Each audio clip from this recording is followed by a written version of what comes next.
आज आम्ही नांदेडमध्ये आहे. काय नाव आपलं? राजेश सिंगर. डॉक्टर शेख सर्वजी. आणि आम्ही एक आठवड्यापूर्वी राजेश सिंगारेला औषध दिलेलं हेल्थ इंडियाचं, जे बूस्टर आणि नोनी. आणि यांचं पाहू आपण किती वर्षापासून परेशान होते, किती वर्षापासून प्रॉब्लेममध्ये होते. जसा ॲसिडिटीचा, पोटाचा त्रास होता आणि डोक्यामध्ये त्रास होता आणि त्याच्यानंतर खूप काही परेशान होते. आणि त्यांनी हॉस्पिटल वगैरे बी खूप दाखविले.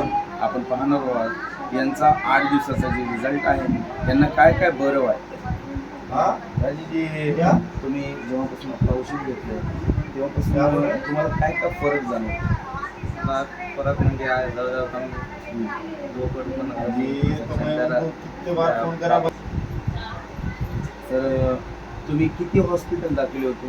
हॉस्पिटल आम्ही 4-5 केलेली आहे. तर किती वर्षापासून हे त्रास होत होते? 2 ते 3 वर्ष झाली. 3 वर्ष सहन करले तुम्ही? सहन केलं. अच्छा, मग तुम्हाला भूक लागत नसेल किंवा जेवण केलं जबरदस्तीनं तर कसं?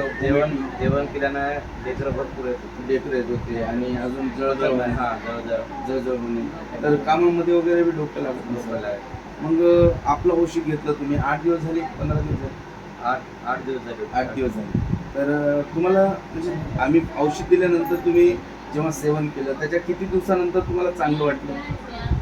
पहिल्याच दिवसापासून जरा बरं वाटतं. फिलिंग चांगली यायला स्टार्ट झाली. तर तुमची डकार येणं ते कमी झाले. डेकर येणं ते क्लिअर झाले. त्याच्यानंतर मग जळकी होणं ते पण क्लिअर झालं. म्हणजे एकाच दिवसात तुम्हाला रिझल्ट आला. जे 3 वर्षाचा प्रॉब्लेम होता तुम्हाला, ॲसिडिटीचा, पोटाचा प्रॉब्लेम, त्याच्यानंतर लगेचही काही त्रास होता म्हणून ना. म्हणजे पोट आहे ना, पहिले गच राहते. पहिल्या दिवशी मी औषध घेणं चालू केलं त्या दिवशीपासूनच पोट पुरं नॉर्मल वगैरे झालं, ढेकरं कमी येणं. क्या बात. आणि झोप पण सुद्धा चांगली. Very good. क्या बात. आणि झोप पण चांगली यायला लागली आता. आणि त्याच्या अगोदर झोप तुम्हाला व्यवस्थित येत नव्हती म्हणजे दर करत गेलं ना भरपूर. अच्छा. तर आमचे जे प्रेक्षक आहेत पूर्ण भारतभरामध्ये आहे, तुम्हाला भारतभरामध्ये आता पाहणार आहेत, तुम्ही त्यांना काय संदेश देऊ इच्छिता की ॲसिडिटी झाल्यानंतर तुम्ही हॉस्पिटल फिरत राहा, की हेल्थ इंडियामध्ये डॉक्टर शेख सर्वन साहेबांकडे येऊन तुम्ही औषध घेऊन तुम्ही जे आहे बूस्टर आणि नोनी घेऊन आपल्या ॲसिडिटीचा आणि पोटाचा त्रास आणि झोपेचे परेशानीपासून दूर व्हा. काय संदेश देऊ शकतो? सरांपासूनच घेणं ओके आहे. दवाखान्यावर फिरणं काय कठीण नाही. ते भरपूर गोळ्या देणं हे करतात. पुढच्या वेळेस अजून या रिपीट करत असतात. आरोग्य एकदम बेस्ट. एकदम बेस्ट. जय हिंद इंडिया. जय जय हिंद इंडिया.